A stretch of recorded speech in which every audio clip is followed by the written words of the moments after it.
how do you build a great career? How can you develop these leadership qualities? How can you find purpose and passion in the work that you are doing? If these are some questions that you are confused about, in this video I'll be having Ashok Ramchandran sir, who is the CEO of Schindler India, and he will be talking about his complete journey of how he went from someone who was struggling in college to finding his first job to then getting to be the CEO of one of the big companies in India. So make sure that you watch this completely. Make sure that you hit the like button and subscribe to this channel. And here is the video. Hello sir, thank you so much for joining me here for this video. I have been watching your video, your conversations with Beer Biceps, and so I was really excited to talk to you. Thank you for joining me, and how are you doing there? I'm really good, Ishan, and likewise, I'm so jealous. I think when I called you once, I said I'm so jealous of this generation. You know, to kind of, it's not just about the opportunities that is presented, but how many of you are using the opportunities. I don't think everyone is, and in fact, these days, whenever people ask me what is the best advice I can give them, I always tell them keep hustling. Don't just go to college, because the times have changed. That is so true. I think that a lot of people just go to college without even trying to have like a side hustle, and they just do whatever the college is telling them to do, and they don't try to do anything else. Yeah. Tell me about your journey. What was your journey like to being the CEO of a multinational company right from your school days? Well, first of all, I don't think I ever thought that I would become a CEO. In fact, I probably would say that the kind of clarity to what I wanted to do after my school and all that was definitely not there. But just to take you through my upbringing a little bit, like most majority of India, born in a very typical middle class family, parents always wanting to make sure that they give the best to the kids. So even though my dad was a single breadwinner in the family, and he was not highly qualified person and stuff. In fact, my mom tells me a story that when I was delivered, my dad had quit his job and he was jobless. But my mom was not even aware of that, because she was in her mother's house, with the delivery and stuff. And the little bit of money he had actually come to Chennai looking for a job, and his money was pickpocketed, whatever money he had left. So he literally, started with nothing. He was very fortunate to get a job in a multinational company those days, and that was the kind of so we were just living in a one-room house. I have very vivid memories of that till we were till I was 6th, 7th standard, and that's when we then in fact moved into like a 2-bedroom normal house. But I still have a lot of friends from that lower income house that we lived, and we still, whenever I go to Chennai, I go and meet them. So very normal upbringing, I would say. I was till 10th standard I was above average, but I was an all-rounder always, in the sense that I used to be very, very active in participating in a lot of competitions, mainly from a creative perspective. So I was an avid classical singer. So I was trained for 15 years under various renowned Carnatic musician gurus, and so that was the main kind of thing. Apart from that, I was very interested in drama and theatrics and stuff as well. Though I could never play the lead part, but I was very happy even playing the sidekick in many of the roles. In fact, I don't know if you read much of mythology. There is a character called Shravan Kumar. He was known to be like a very devoted son.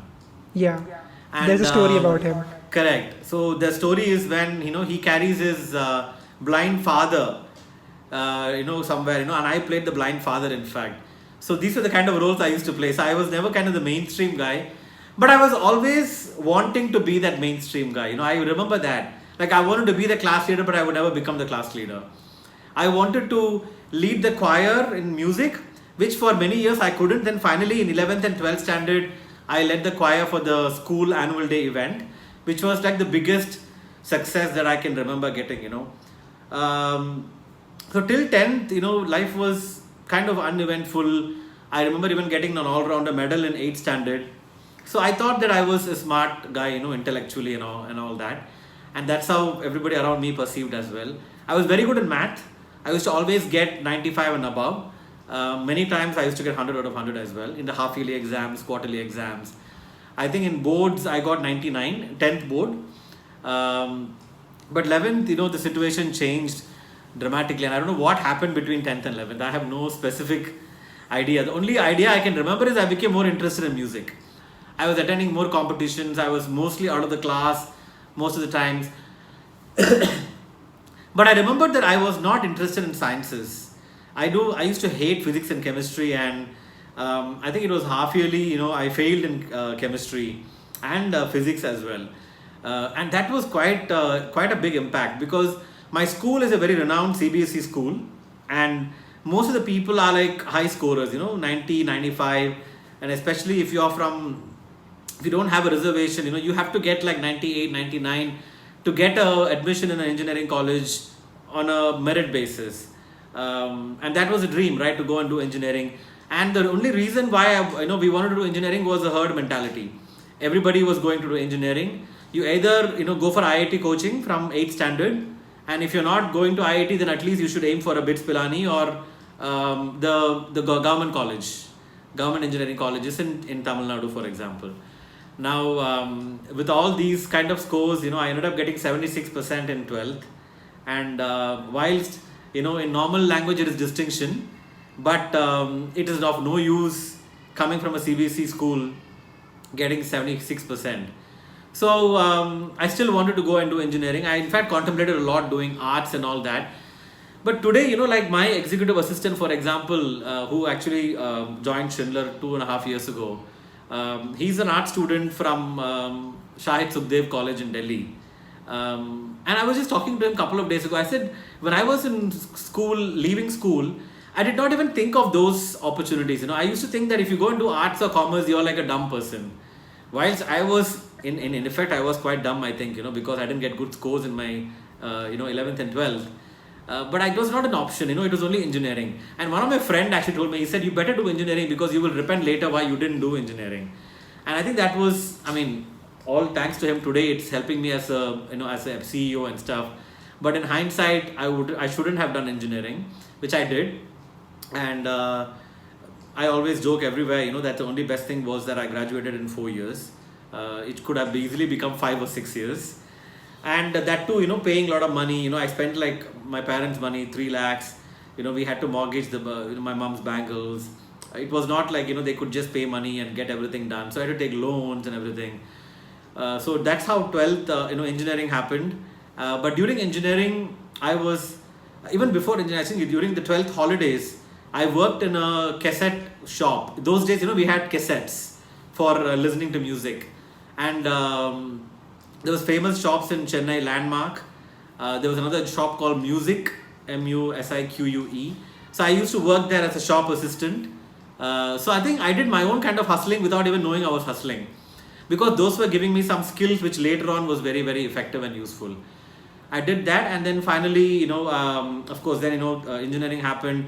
But during engineering days, it was just college, home, nothing else.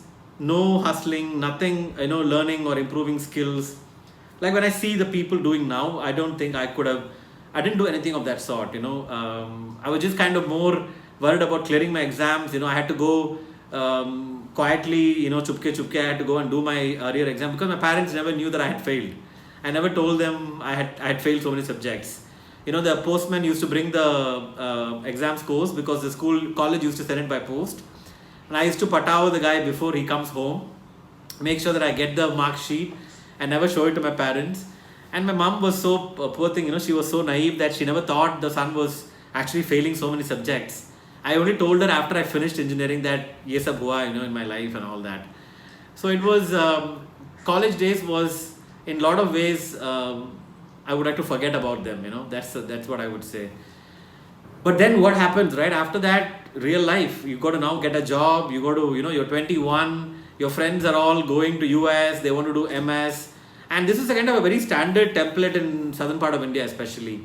In Tamil Nadu, and if you go to CBSE schools, you go to engineering college, then you go to US, do MS, and then, you get a green card and all that. So I thought, I'm not getting a job here anyways. I tried a lot of jobs, engineering jobs. I couldn't find any. placements wasn't allowed for me as well because of my scores. And a lot of my dad's friends tried to get me jobs as well through referrals, but there also I flunked in the written test. My problem is always these written tests, cognitive ability tests, psychometric tests and all that. I don't think I realized that my gift was the gift of gab, the gift of communication, the gift of being street smart, the gift of convincing people. So if I picked up things that I was very good at, even in school and college, I used to always make friends with all my friends' parents. Like when I go to somebody's house, I'm directly in the kitchen. I'm like, auntie, what is the lunch today? मुझे बहुत भूख लग रहा है, मुझे खाना है. So I used to be, and then they will call me and say कि अरे बेटा, आज helper नहीं आया, तो can you find somebody to help? Then I will call my somebody else's house, find a helper for them. So I used to do a lot of PR work, public relations work. And so I was very close to all the parents, and my friends used to like, अरे मैं भी नहीं हूँ घर पे, तू बैठा है 3 घंटे से. So that used to be the kind of person I am, building a lot of rapport with people, which later on I realized it was kind of very helpful in my life. So finally, without getting a job, I tried to go to US. That didn't happen. The September 11 bomb blast happened. I applied for visa twice.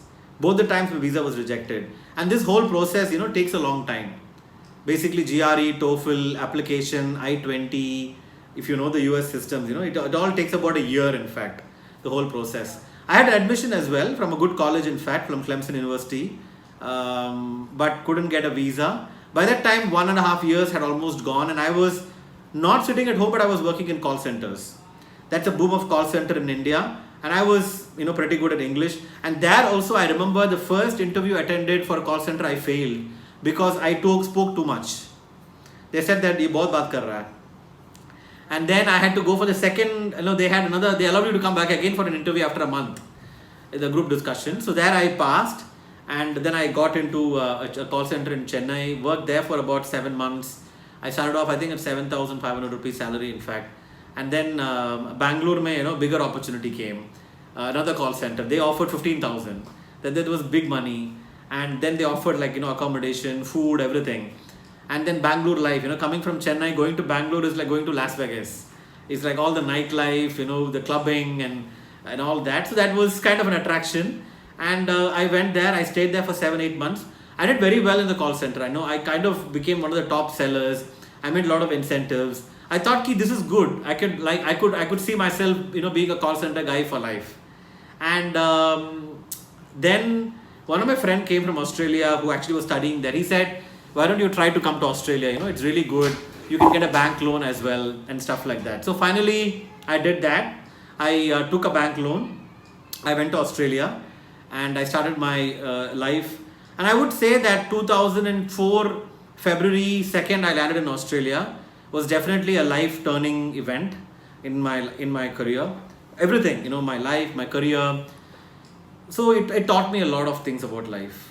Staying alone for the first time, away from family, no support system, no relatives, no friends.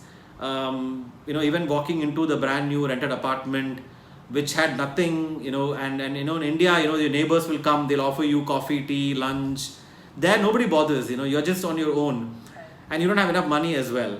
I went to $2,000 as a spending money. The rent was $1,000 and the deposit was $1,000. So pretty much I had to give everything. And my best friend and me, so both of us took that place. It was a 2-bedroom apartment. We quickly realized that we can't pay this rent on our own. So we got 4 other people with us, so totally 6 people. So we could divide 2,000, with 6 people. It seemed more reasonable, $300 per person and all that. And we used to walk the streets. A lot of people in Australia, they will throw their second-hand furniture and everything outside. So we used to walk the streets and collect, bed, sofa, chair, whatever, TV, everything. We kind of furnished the whole house from the road. And you never feel ashamed. In India, we used to never do that, right? I mean, you would never do that. You would be a rag picker, in fact. Yeah. But वहाँ पे चारा ही नहीं था. And you kind of find out from Indian students living there that this is how life works. And then you go to find a part-time job. So you have to go and knock on the doors of all the Indian restaurants. Wherever you can find a job, you ask for jobs. And you get gali from these Indian restaurants. I was working in an Indian restaurant. That was the worst job. I tell you one thing, the Indian restaurants are the worst way they treat people is Indian restaurants. Many Asian restaurants do the same as well. They will make you work like hell. They will just pay you bare minimum, and they force you to work illegal hours as well. I never did that. I only worked the legal 20 hours per week, because as a student, your job is not to work, your job is to study. So but all those things, you really learn life. You really learn to, every dollar became important. I used to not go to McDonald's to buy a $2 burger because it was super expensive for me. I thought, what if I keep that money and I could do something else more valuable? These were like small things for people, and most foreign students goes through these things. But it really changes your life. You start respecting people.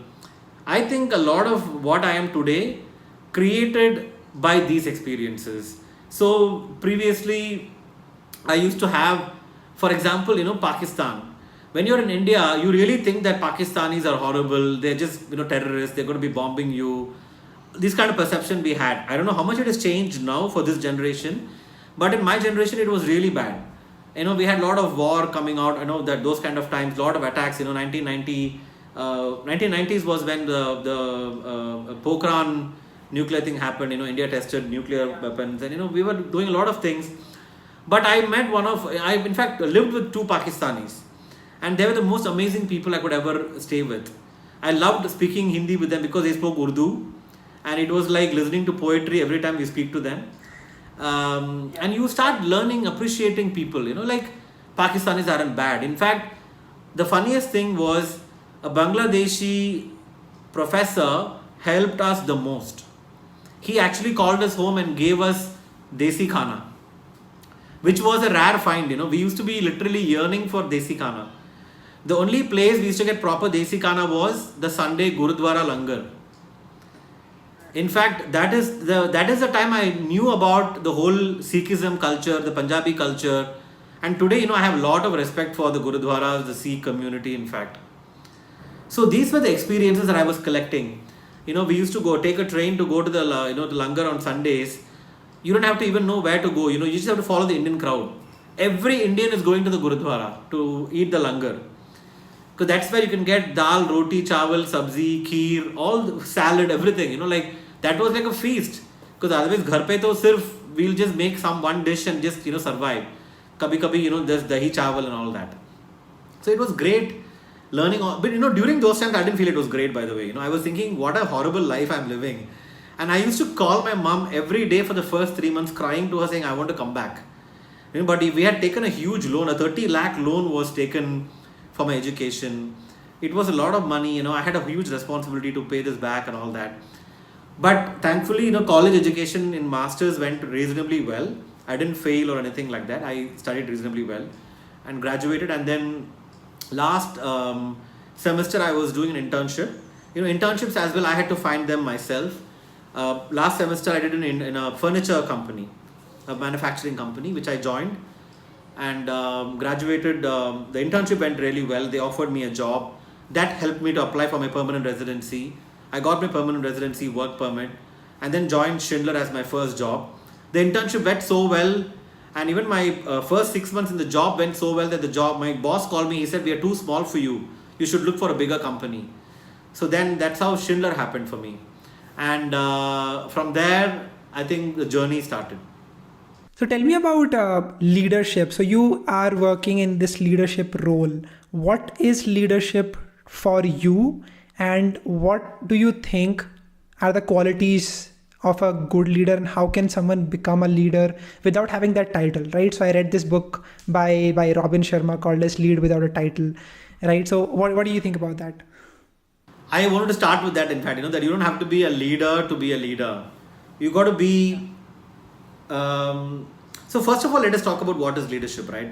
Leadership is the ability to inspire people, to influence people, to take people in a direction that they even haven't imagined, to bring change in people's mindset which they never thought they can.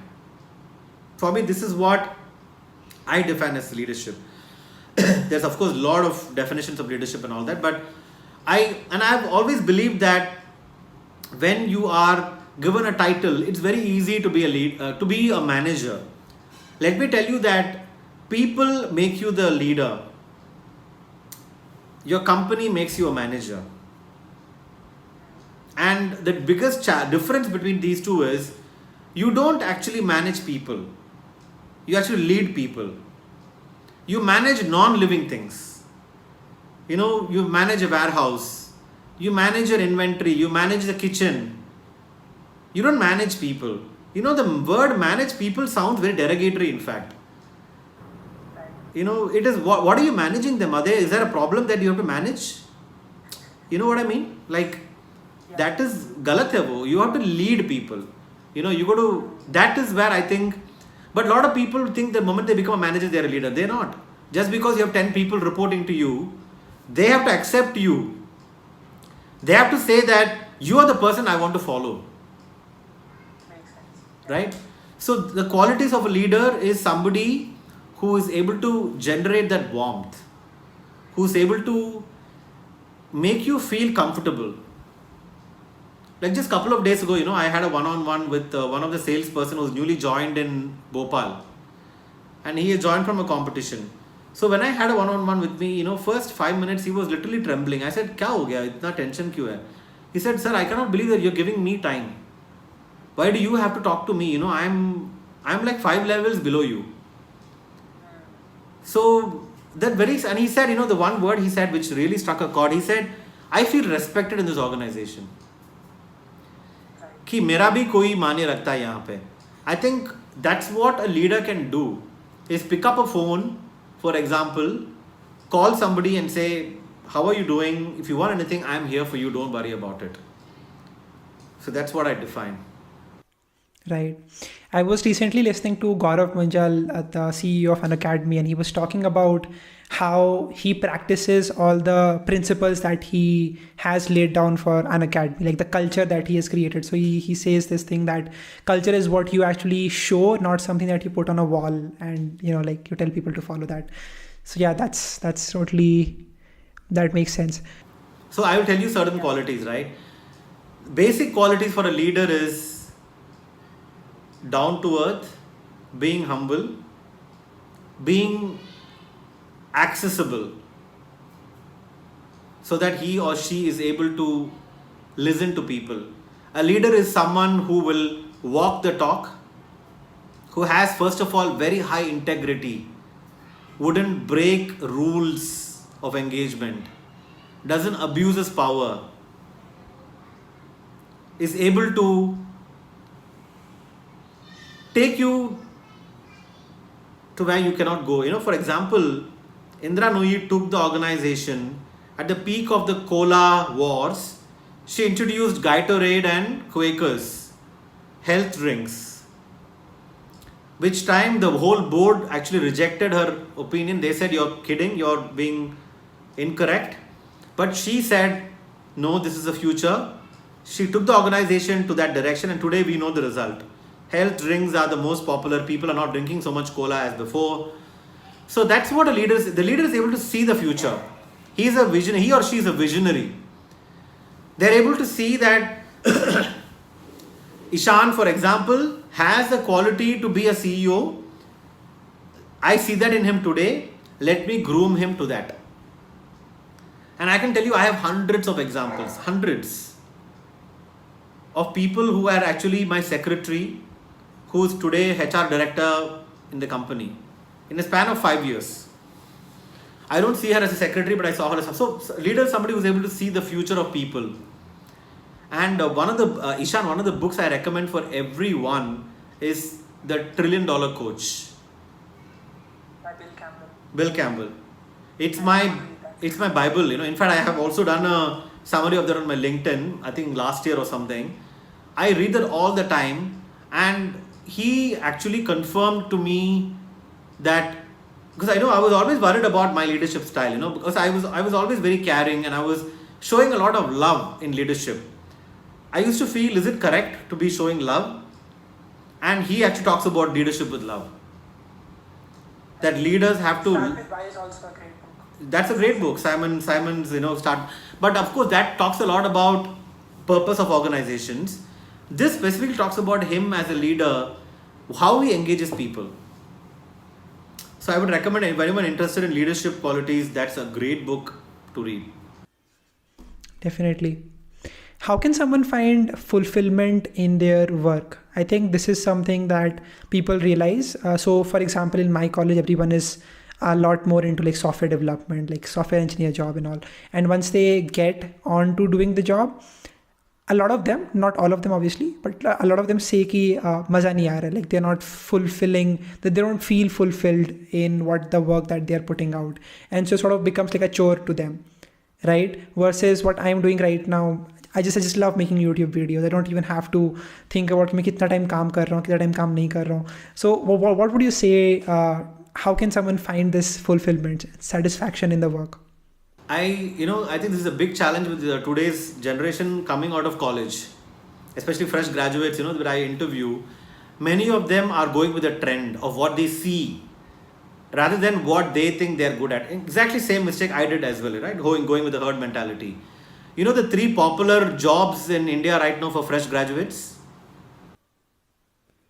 Software developer should be one, I think. Then after that, maybe what is marketing? Like engineer going into marketing. Marketing can be one.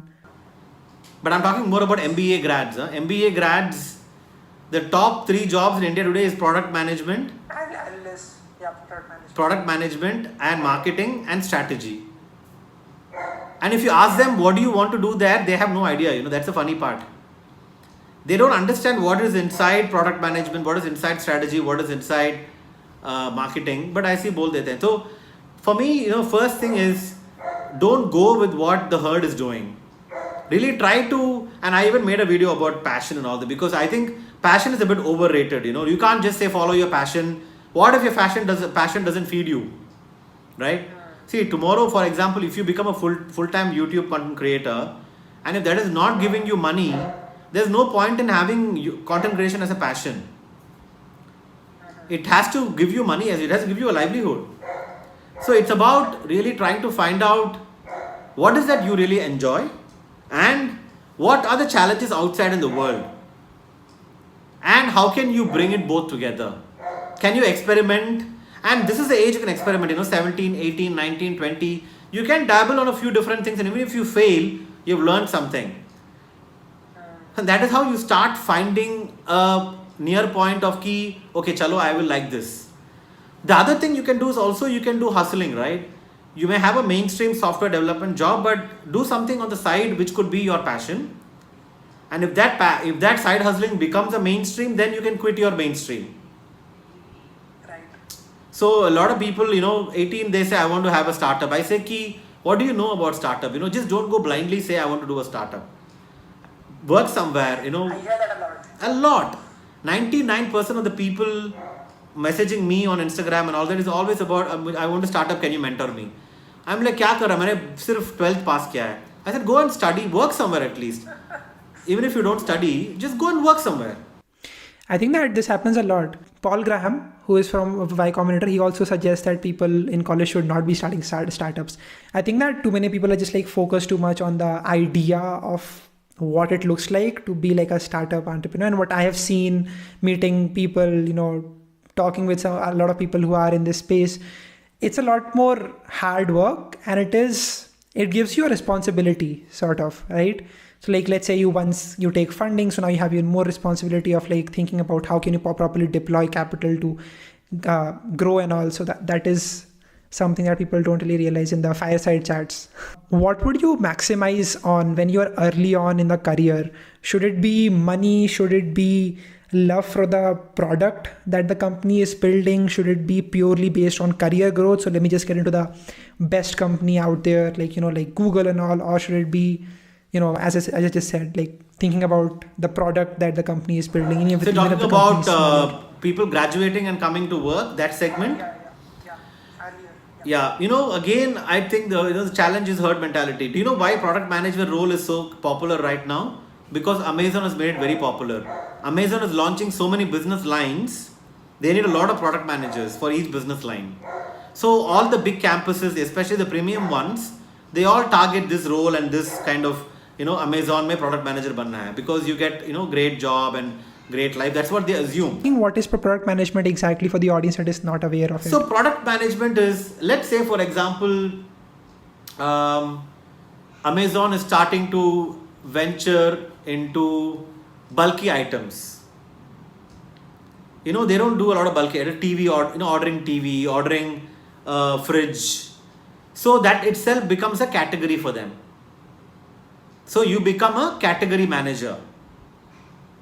So you have to go and source how to find TVs to be delivered into homes, who will fix it and make sure it's working. That whole segment, end to end. Sourcing the TV to complete pipeline. So it can be any product. Today it's TV, tomorrow it can be, sofa, beds, whatever, right? Every product that they sell becomes a category. Managing the category is called product manager. It sounds very exciting, but it's a lot of hard work, and a lot of people like consulting jobs. McKinsey, I want to get into McKinsey, or I want to get into KPMG, and then 15-hour, 20-hour days. So my suggestion is you need to do a little bit more research on various kind of companies available. You don't have to always look at either one end of spectrum, which is startup, or the other end of spectrum is Unilever, Procter & Gamble, Amazon, that kind of. But there are in between amazing companies. I'll tell you one example is a company called Hilti. It's a Swiss company. They make measurement tools for industrial equipments. Like even in drilling, for example, drilling ke liye they make the tools, the drillers. Not that I want to promote my brand, but Schindler is the same as well, where we are a $12 billion company, may not be a very popular company because we're not a fast moving consumer good, but if you are able to find such company, there are plenty of them, thousands and thousands of them.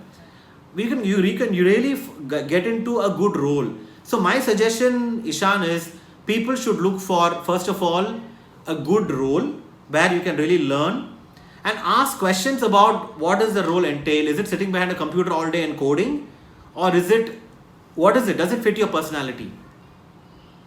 Then you should look for a company culture. When you say company culture, you cannot Google what is Schindler global culture, Schindler India ka culture kya hai? And how do you find out? Talk to people who are working there. Talk to ex-employees. Ask them questions about the leadership. What kind of leaders they have. And then in the interview, ask questions about the boss. So the boss is talking to you, interviewing you. Ask the boss what kind of culture the boss has. What's the boss's leadership style? How does he measure people? This is more important for long-term success. Just because I become a product manager in Amazon doesn't guarantee me a long-term career. What books would you recommend? You just talked about people should be reading more books. What books other than the one that you just recommended, that $1 trillion coach? I would recommend for start, people who are not reading much at all, Who Moved the Cheese. Very simple, basic book.